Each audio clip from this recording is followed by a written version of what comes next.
నమస్కారం నేలతల్లి కార్యక్రమానికి స్వాగతం.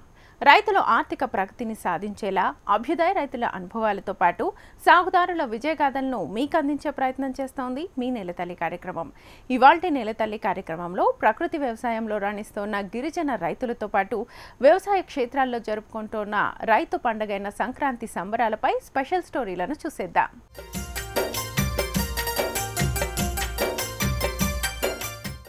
కోనల్లో నివసించే గిరిజనులు ఇప్పుడు పంటల సాగులో కొత్త విధానాలను అనుసరిస్తున్నారు. ఇందుకు స్వచ్ఛంద సంస్థలు రైతులకు అవగాహన కార్యక్రమాలను ఏర్పాటు చేస్తున్నాయి. అదే రీతిలో తక్కువ సమయంలో ఎక్కువ పంట దిగుబడిని అందించే విధానాలను పాటిస్తూ రసాయనాలు లేకుండా ప్రకృతి సిద్ధంగా పంటలు సాగు చేస్తున్న సిక్కోలు గిరిజన రైతుల అనుభవాలను తెలుసుకుందాం.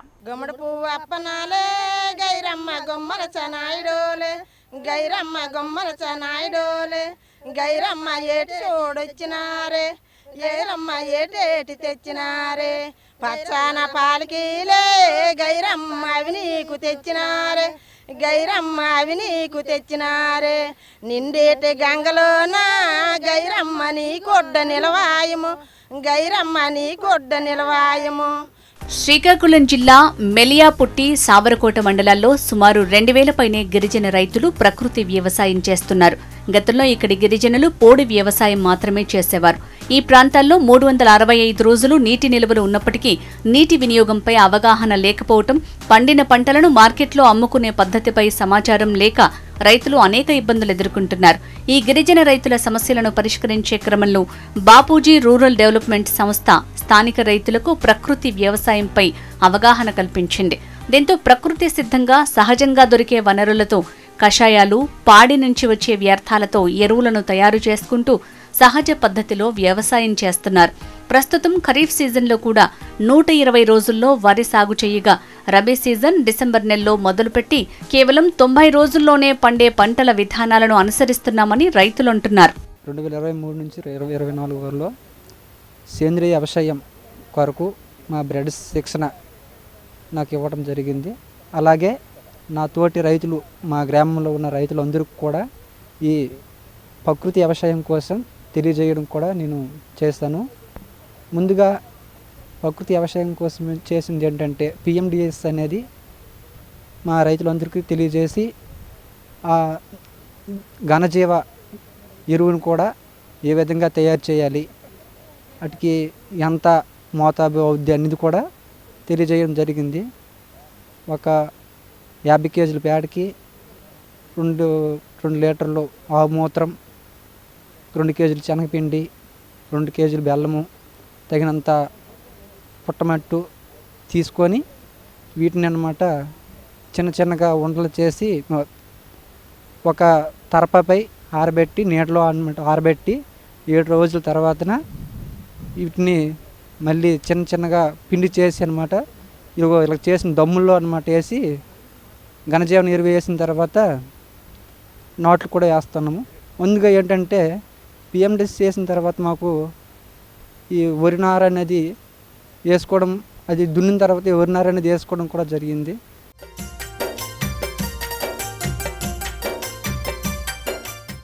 ప్రకృతి వ్యవసాయంలో రాణిస్తున్న గిరిజన రైతులు తమ పొలాల్లో వరిలో మేలైన దిగుబడులను సాధించే విధానాలను పాటిస్తున్నారు. ఇందుకోసం వరి విత్తన ఎంపిక, వరి నారు తయారు చేసుకోవడంతో పాటు నాట్లు వేసుకునే క్రమంలో లైన్ సోయింగ్ పద్ధతిని అనుసరిస్తున్నారు. దీనివల్ల రైతులకు ఎలాంటి ప్రయోజనాలు ఉంటాయో తెలుసుకుందాం. వరి నారకి ఇప్పుడు ఈ సీజన్లో తీస్తాను, కాకపోతే ఇటుకి ఫస్ట్ ఆఫ్ ఆల్ ఏంటంటే వరి నారపై ఉన్న చిగురుల పైన ఉన్న కొన్ని గుడ్లు అనేవి ఉంటాయి, వాటి వల్ల కటింగ్ చేసి ఇవి లైన్ సోయింగ్ ఉడుపులు కూడా చేస్తున్నాము. ఈ లైన్ సోయింగ్ ఉడుపులు అయిన తర్వాత ఒక 10 రోజులు 15 రోజుల తర్వాత ద్రవజీవ అమృతాన్ని అనేది తయారు చేసి ఒక వారం రోజుల్లో అది రెడీ అయిన తర్వాత వీటికి నెలకి 2 టైమ్స్ అనేది ఇస్తున్నాం. వాటితో పాటు యాప్ కషాయాలు, అలాగే ఇంగవ ద్రావణాలు, జిల్లెడు కషాయం ఇటువంటివి కూడా వేయడం జరుగుతుంది. అలాగే వాటి తెగుళ్ళు బట్టి ఇవి వాడుకుంటున్నాం. అగ్నిస్త్రం, బ్రహ్మాస్త్రం కూడా అవి వాటి కోసం కూడా తయారు చేయడం కూడా జరుగుతుంది. వీటికి మనము ఒక కేస్ స్టడీ మోడల్ చేస్తే క్రాప్ కటింగ్లో చేసుకుంటే ఒక 5 మీటర్లు టు 5 మీటర్లకి చొప్పున చేసుకుంటే దీనికి ఒక 10 లేదా 12 కేజీలు వరకు వస్తుంది. ఎకరాకి ఫస్ట్ సంవత్సరం అయితే ఎకరాకి 20 బస్తాల వరకు వస్తాయి. అలా స్టెప్ బై స్టెప్ మనకి అనుకున్నట్టుగా మనము దీని నుంచి మనం తీసుకోవడానికి కూడా అవకాశం ఉంది. మిగతాది ఏంటంటే కొండలపై ఉన్న పంటకు కూడా మాకు తక్కువ ప్లేస్లో ఎక్కువ ఆదాయం వచ్చేటట్లుగా ఏర్పాటింగ్ కూడా చేయడం జరుగుతుంది మా బ్రెడ్స్ నుంచి.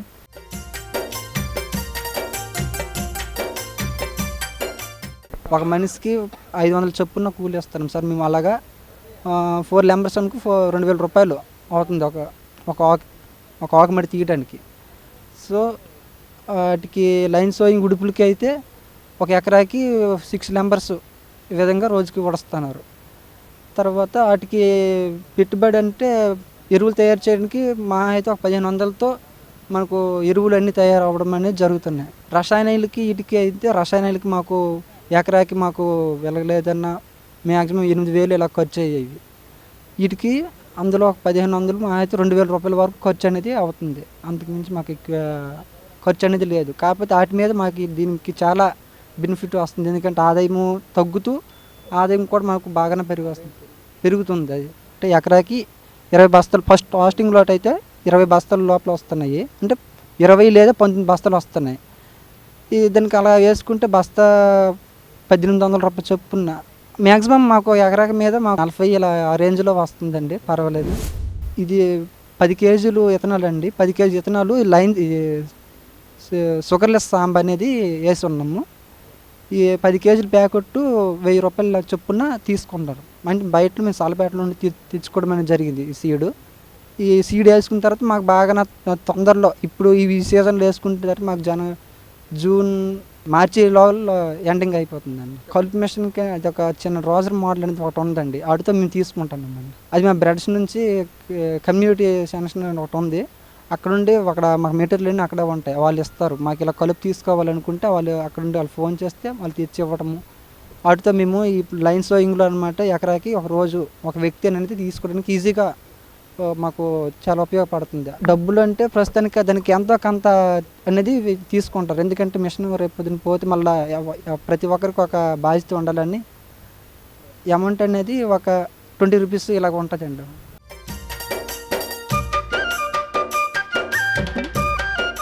రైతుకు పెట్టుబడి భారం పెరిగిపోతోంది. అందులో ఎక్కువ శాతం రసాయనిక ఎరువులకే ఖర్చు అవుతోంది. అలాంటి పెట్టుబడిని తగ్గిస్తూ అందరికీ ఆరోగ్యాన్ని అందించే సేంద్రియ విధానాలను ప్రోత్సహించడమే తమ లక్ష్యమని బ్రెడ్స్ స్వచ్ఛంద సంస్థ ప్రతినిధి జేవి రమణ అంటున్నారు. పనిచేయడం జరుగుతుంది. పూర్తిగా గిరిజన రైతులతోనే పనిచేయడం జరుగుతుంది. ఈ గిరిజన ఏరియాకి సంబంధించినంత వరకు మనకి వాళ్ళు పాత ట్రెడిషనల్ తాలూకా ఏవైతే ఉన్నాయో వాళ్ళు మొదటి నుంచి ట్రెడిషనల్గా చేస్తున్న కార్యక్రమాలని మెల్లమెల్లగా వాళ్ళు కొంచెం దూరం అవ్వడం జరిగింది. దాన్ని గమనించిన ఆర్గనైజేషన్ మేము దాన్ని మళ్ళీ పురాతన విత్తనాలు అన్ని మళ్ళీ వాళ్ళని తిరిగి ప్రొడ్యూస్ చేసేలాగా వాళ్ళకి కొన్ని రకాల అంతరించిపోతున్న పంటలను మళ్ళీ ఒకసారి వాళ్ళు పండించేలాగా దానిలో భాగంగా మేము ఏంటంటే మొదట్లో గ్రాస్ రూట్ లెవెల్లో వాళ్ళకి అవగాహన కార్యక్రమాలు మొదలుపెట్టాము. అవగాహనలో భాగంగా ప్రకృతి వ్యవసాయానికి సంబంధించి చేయడం వల్ల వచ్చే ముఖ్య లాభాలు ఏంటి, చేయకపోవడం వల్ల వచ్చే నష్టాలు ఏంటి, అది చెప్తూ భూమి ఏ విధంగా మనకి దాని నష్టాన్ని కలుగు చేస్తుంది, భూమి యొక్క సారవంతమైన భూమిని మనం ఎలా కోల్పోతున్నాము, ఈ రకరకాల మిగతా మందులు వాడడం వల్ల భూమిలో ఉన్న సారాన్ని ఏ విధంగా కోల్పోయి ఈరోజు భూమిలో సారం కరెక్ట్గా లేకపోవడం వల్ల మనకి వ్యవసాయం తాలూకా ఉత్పత్తి శాతం కూడా ఎలా తగ్గింది అనేది మనం మెల్లమెల్లగా వాళ్ళని చెప్తూ మొదలుపెట్టడం జరిగిందండి గ్రాస్ రూట్ లెవెల్లో. ఆ తర్వాత అది మనం మొదలుపెట్టిన తర్వాత ఒక గ్రామానికి ఒక 5 రైతుల్ని ముందు టార్గెట్ చేసి ఆ 5 రైతులు వాళ్ళు కొంతమందికి 50 సెంట్లు ఉండొచ్చు, కొంతమందికి 80 సెంట్లు ఉండొచ్చు, కొంతమంది ఎకరా ఉండొచ్చు. సో ముందు ఒక 5 రైతులను తీసుకొచ్చి నేచురల్ ఫార్మింగ్ సంబంధించిన ఉపయోగాలు చెబుతూ వాళ్ళతో చేయించడం జరిగిందండి. వాళ్ళకి ఏంటంటే మన ఆర్గనైజేషన్ నుంచి ఇచ్చే ఇన్పుట్స్ ఏంటంటే వాళ్ళకి ఏవైతే కషాయాలు సంబంధించిన కావాలి అనుకునేటప్పుడు వాటి కషాయాలని గ్రాస్ రూట్ లెవెల్లో తెచ్చి ఇవ్వడం జరిగేది. దాని తర్వాత రానుగా కొన్ని దాతృ సంస్థలు మాకు సహాయం చేయడంలో భాగంగా మేము క్యాటిల్ షెడ్ లైనింగ్ కూడా చేస్తూ ఆ గ్రామంలోనే మనం కషాయాలు తయారు చేయాలి అనుకునేటప్పుడు ఖచ్చితంగా ఆవు తాలూకా మూత్రం అవసరం వచ్చేది. ఆవు తాలూకా మూత్రం గతంలో మేము ఏంటంటే దానికోసం ఎక్కడికో వెళ్ళి తెచ్చే ఏర్పాటు చేసేవాళ్ళం, లేదా గ్రామంలో ఒక బకెట్లో పట్టే ఏర్పాటు చేసుకుని ప్లాన్ చేసుకునేవాళ్ళం. అది గ్రాడ్యువల్గా ఇప్పుడు మేము ఏం చేస్తున్నామంటే మాకున్న 82 విలేజ్ల్లో కూడా ప్రతి గ్రామంలో ఒక క్యాటిల్ షెడ్ నిర్మాణం చేయగలిగాము. క్యాటిల్ షెడ్ లైనింగ్ చేయడం వల్ల ఏదైతే ఆ క్యాటిల్స్ యూరిన్ అనేది వేస్ట్ అయిపోకుండా డైరెక్ట్గా ఒక డ్రమ్లో దాన్ని పట్టి దాన్ని ఉపయోగించి గ్రామస్తులకి ఆ రైతుకి అతని పొలానికి అతనే ఉపయోగించుకునే కషాయాలని వాళ్ళే తయారు చేసుకునే విధానాన్ని మనం గ్రాస్ రూట్ మెల్లమెల్లగా నేర్పించడం జరుగుతుందండి. అందులో భాగంగా చాలా గ్రామాల్లో వాళ్ళే రిసోర్స్ పర్సన్గా ఎదిగి ఆ గ్రామంలో ఉన్న పాయింట్ పర్సన్ ఒకరిని తీసుకొని వాళ్ళకి పూర్తి స్థాయిలో మనం శిక్షణ ఇవ్వడం ద్వారా అతను కొంతమంది రైతులకి శిక్షణ ఇస్తూ, అలాగే ఈ రోజుకి మేము 5గురితో స్టార్ట్ అయ్యే ఒక్కొక్క గ్రామము మాకు సుమారు ఒక్కొక్క గ్రామంలో 10 నుంచి 15 మంది రైతుల వరకు నేచురల్ ఫార్మింగ్ మాత్రమే చేసే రైతుల్ని తయారు చేయగలిగామండి. మా టార్గెట్ అంటే వితిన్ ఒక 3 సంవత్సరాల్లో కనీసం గ్రామంలో 80 నుంచి 100% వరకు కూడా పూర్తి స్థాయిలో ప్రకృతి వ్యవసాయం చేయిస్తామన్నది మా యొక్క టార్గెట్గా పెట్టుకున్నాము.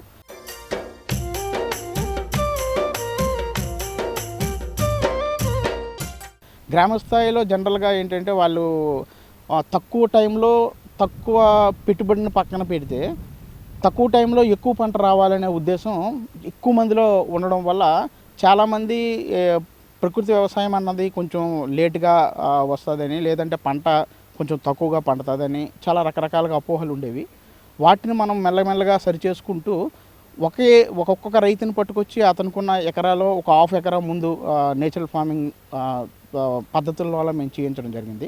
ఆ పక్కనే అతను ప్రకృతి కాకుండా మిగతా రసాయన మందులను వాడడం వల్ల దానికి దీనికి ఉన్న తేడాని అతనే గమనించేలా చేయడం జరిగింది. అదే ఒక డెమో ప్లాట్ కింద మనం కొన్ని రైతులను ప్రత్యేకంగా తీసుకొని పూర్తిగా ప్రకృతి వ్యవసాయ పద్ధతులను ఉపయోగించి తద్వారా వచ్చే పంటని మేము క్రాప్ కటింగ్ సంబంధించిన విషయాల్లో ఒక చిన్న డెమో చేసి, క్రాప్ కటింగ్లో భాగంగా సుమారు మిగతా వాళ్ళకి ఇక్కడికి చూస్తే దగ్గర 10 నుంచి 12 కేజీలు ఎక్కువ పంట ఒక చిన్న 5x5 రేషియోలో మేము కట్ చేసి క్రాప్ కటింగ్ ఒక ఎక్సర్సైజ్ చేయించడం జరిగింది గ్రామ స్థాయిలో. అక్కడ కూడా వేరియన్స్ అన్నది చాలా క్లియర్గా కనిపించడం జరిగింది. కొద్దిగా ఒక్కొక్క జనాల్లో మార్పు అన్నది, రైతుల్లో మార్పు అయితే కనిపిస్తుంది. సో ఇది మా పాయింట్ ఆఫ్ వ్యూ ఏంటంటే స్లోగా స్టార్ట్ అయింది. సంవత్సరానికి కొంత బాగా తయారవడం, దానివల్ల ఉండే ఉపయోగాలు తెలుసుకోవడం, ఆ పంటకున్న విలువను తెలుసుకోవడం. ఇప్పుడు ధర విషయం దగ్గరికి వచ్చేటప్పుడు కూడా ప్రకృతి వ్యవసాయం ద్వారా చేసే ఏదైతే వరి ఉందో, అలాగే ఏది కానీ ప్రకృతి వ్యవసాయం ద్వారా చేసేదానికి డిమాండ్ కూడా ఇప్పుడు ఏ విధంగా ఉంటుందో అన్నది మార్కెటింగ్ వైపు కూడా మేము ఆలోచించడం జరుగుతుంది. సో కొన్ని ఎగ్జిబిషన్స్లోన కొన్ని ఇప్పుడు కలెక్టరేట్ ఇలాంటి దగ్గరలో ఎక్కడైనా అయినప్పుడు స్టాల్స్ని కూడా మేము ఈ ప్రకృతి వ్యవసాయంలో తయారు చేసే ఏవైతే వస్తువులు ఉన్నాయో వాటిని మేము ఎగ్జిబిషన్లో పెట్టడానికి కూడా ప్లాన్ చేస్తున్నాము. తద్వారా రైతుకి కొంత లాభసాటి క్రమంలో భాగంగా ఒకవైపు ఆరోగ్యాన్ని బాగుంటుంది, రెండో వైపు లాభసాటిగా ఉంటుంది. మూడోది ముఖ్యంగా భూమి తాలూకా ఏదైతే సమతుల్యత దెబ్బతినకుండా మరొకసారి పంట వేయడానికి కూడా పనికొచ్చే భూమిలాగా తయారు చేయడం అన్నది అది ఒక చాలా ఆనందకరమైన విషయంగా రైతులు ఫీల్ అవ్వడం మొదలైంది. సో ఎప్పుడైతే వాళ్ళ తాలూకా బిహేవియర్ చేంజ్ అన్నది మేము చేయగలిగామో, స్లోగా మెల్లమెల్లగా ఒక రైతుని చూసి ఇంకో రైతుని చూసుకొని, అయితే మేము 100% ప్రజెంట్ మేము చేయలేకపోయాము. కానీ సుమారుగా ఇప్పుడు మేము 50 to 60% గ్రామ స్థాయిలో ఉన్న రైతుల్ని ఈ విధానం వైపు మెల్లమెల్లగా మార్పు చేయడంలో మేము సక్సెస్ అయ్యామనే చెప్పగలుగుతున్నాం సార్. ఖరీఫ్ సుమారుగా మేము అక్టోబర్ సరికి ఖరీఫ్కి సంబంధించినంత వరకు కంప్లీట్ అయిపోయింది సార్. మేము అక్టోబర్ ఎండింగ్ నవంబర్ దగ్గరికి వచ్చేటప్పటికి రబీకి సంబంధించిన విషయాల్లో ముందు పిఎండిఎస్ విధానాన్ని ముందు పెట్టడం జరిగింది. పిఎండిఎస్ విధానాన్ని పెట్టిన తర్వాత ఆ పంట ఏదైతే ఆ కోత అంత అయిపోయిన తర్వాత ఆ భూమిని మళ్ళీ సదును చేయడానికి ట్రాక్టర్లు అవి ఉపయోగించకుండా సాధ్యమైనంత వరకు మేము ఎడ్లు చాలా వరకు గ్రామాల్లో ఉన్న నేచురల్గా పాత విధానాలనే చాలా వరకు దుక్కి విధానంలో మొదలుపెట్టాము. ఈ పిఎండిఎస్ పెట్టిన తర్వాత ఘనజీవామృతాన్ని మనం వాటిని వేయడం ద్వారా ఆ భూమి ఏదైతే సదును ఉందో ఆ సదునికి పట్టుత్వం వచ్చిన తర్వాత మనం విత్తనం వేయాలనుకుంటున్నామో ఆ విత్తనాలు వేయడంలో కూడా మనం కొంచెం చాలా జాగ్రత్తగా పరిశీలించి పురాతన విత్తనాలు, తర్వాత రైతే ఆ విత్తనాన్ని తయారు చేసుకునేలాగా S2S కింద మనం సీడ్స్ని వాళ్ళే ఉత్పత్తి చేసుకునే పాత ఆ విత్తనాన్ని ఆ రైతు అతని విత్తనాన్ని అతనే వేసుకునేలాగా మనం ప్రమోట్ చేయగలిగాము. సో వాళ్ళు నేచురల్గా వాళ్ళు ఏదైతే విత్తనాన్ని ఉంచుకుంటున్నారో ఆ విత్తనాన్ని మళ్ళీ వాళ్ళు వేసి ఈ వర్షం లేకపోయినా సరే ఆ తేమతో కూడా మనం కొంచెం పంట పండించే విధానాన్ని కొద్దిగా తక్కువ నీరుతో మనం చేయడానికి కోసం ప్లాన్ చేస్తున్నాం. అక్కడ కొన్ని దగ్గర మేము ఇంటిగ్రేటెడ్ వ్యవసాయాన్ని కూడా మేము కొన్ని ప్లాట్లలో చేసాము. ఆ ఇంటిగ్రేటెడ్లో ఏంటంటే ఒక ప్లాట్ 1 ఎకరా ఉంది అంటే ఎకరాలో అటు 365 రోజులు ఎకరా ఆ పంట ఎప్పుడు ఉండేలాగా నిత్యం అతనికి ఆదాయం వచ్చేలాగా. ఇప్పుడు ఒక పంట కాలం కొంత 3 నెలలు ఉంటే ఇంకో పంట కాలం నెల ఉండొచ్చు, ఇంకో పంట కాలం 15 రోజులు ఉండొచ్చు. సో ఓవరాల్గా చూసేటప్పటికి ప్రతి 365 రోజుల్లో ప్రతిరోజు అతనికి పని ఉంటుంది, అలాగే ఆదాయం వచ్చేలాగా ప్లాన్ చేయడం జరుగుతుంది. అందులో ఇంటిగ్రేటెడ్లో భాగంగా ఏంటంటే ఒకటి ఫిషికల్చర్ కూడా మేము ప్రమోట్ చేస్తున్నాము. ఎక్కడైతే వాళ్ళకి చెరువు లాంటిది ఏదైనా పాండ్ కానీ అవకాశం ఉంది అంటే అక్కడ ఫిషికల్చర్ని డెవలప్ చేయడానికి కోసం. అలాగే క్యాటిల్ షెడ్ లైనింగ్ సంబంధించినంత వరకు అదే ఇంటిగ్రేటెడ్లో కొన్ని ఆవుల్ని ప్రమోట్ చేసి లైన్ డిపార్ట్మెంట్తో కలిసి ఏమైనా ఆవులు రూపంలో వాళ్ళకి లోన్ ఇప్పించి ఏర్పాటు చేస్తూ వాళ్ళు తద్వారా కొంచెం డైరీ వైపు వెళ్ళడానికి రెండో ప్రయత్నం చేస్తున్నాము. మూడో ప్రయత్నంగా పౌల్ట్రీ కూడా డెవలప్ చేస్తున్నాము. మేము ఇంటిగ్రేటెడ్ చేసిన ప్రతి దగ్గర కూడా పౌల్ట్రీ షెడ్ని ఏర్పాటు చేశాము. అందులో పౌల్ట్రీలో భాగంగా కొన్ని కోడిపిల్లలు ఇచ్చి వాటిని వాళ్ళు పెంచుకుంటూ దాని ద్వారా వచ్చే ఏదైతే వేస్ట్ ఉందో అది వాళ్ళు ఎరువుగా వాడుకోవడానికి కూడా ఉపయోగించుకుంటూ నాటుకోడిల పెంపకం కూడా ఒక విధమైన మంచి ఆదాయం కింద వెళ్తుంది అన్నది మా ఆలోచన.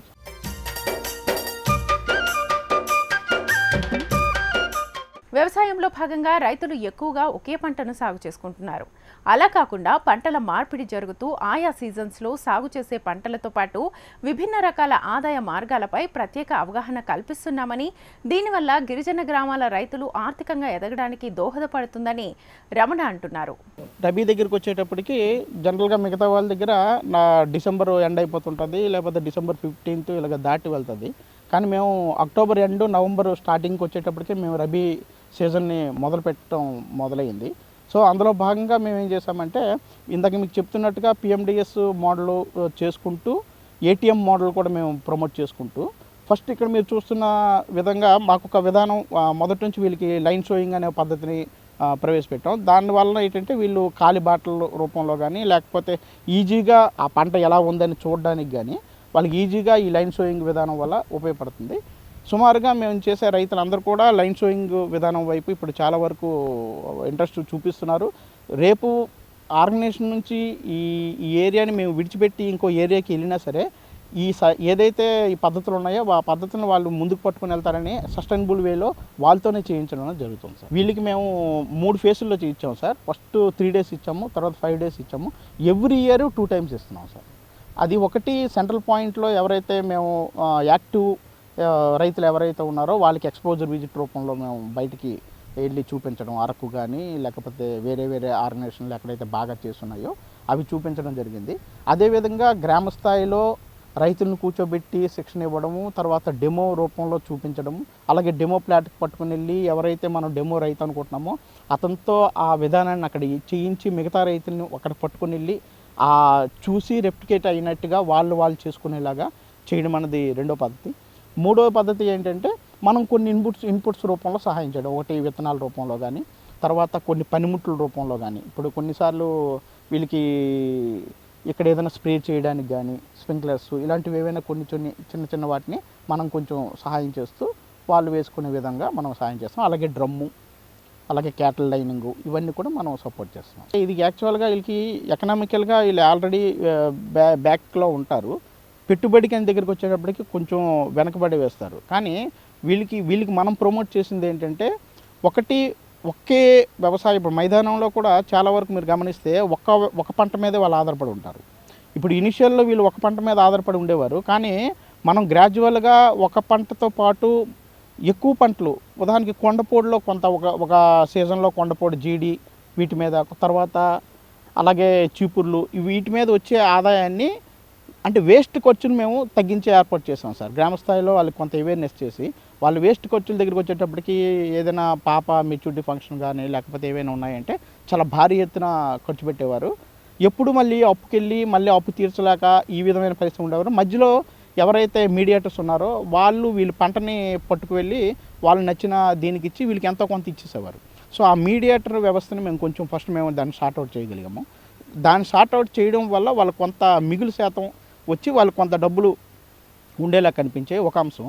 రెండోది, ఇప్పుడు ఐకేపీ వెలుగు వాళ్ళతో మనం మాట్లాడి మహిళా సంఘాలు ఏవైతే ఉన్నాయో అటు వివో నుంచి కానీ ఎంఎంఎస్ నుంచి కానీ ఈ డైరెక్ట్గా వాళ్ళకి బ్రెడ్స్ సంస్థ ముందున్న ఏరియా మనం చూస్తున్న ఏరియా కాబట్టి వాళ్ళతో లైన్ డిపార్ట్మెంట్తో మాట్లాడి బ్యాంక్ లింకేజ్ రూపంలో కానీ లేదా సిఏఎఫ్ గ్రాంట్ కింద కానీ లేదా ఎంఎంఎస్ నుంచి ఇచ్చే అమౌంట్ ఏదైనా సరే ఇలాగా పొదుపు సంఘం వాళ్ళ సంఘం నుంచి ఇచ్చుకునే ట్రాన్సాక్షన్లో కానీ ఆ పెట్టుబడి ఏదైతే ఉందో ఇటు వ్యవసాయం వైపు పెట్టేలాగా మేము కొంతవరకు చాలా వరకు ప్లాన్ చేసాం సార్. ఆ ప్లాన్లో భాగంగా మేము ఏం చేసామంటే అక్కడ నుంచి వాళ్ళకి ఈజీగా అప్పు దొరుకుతుంది, చాలా తక్కువ వడ్డీకి జరుగుతుంది. దాన్ని మళ్ళీ దీనిలో పెట్టుబడి పెట్టి మళ్ళీ రొటేషన్గా వచ్చినప్పుడు మళ్ళీ దాన్ని కట్టించేలాగా ప్లాన్ చేయడం అనేది మనం చేయడం ద్వారా వాళ్ళకి పెట్టుబడి అనేది దొరకడం మొదలైంది సార్.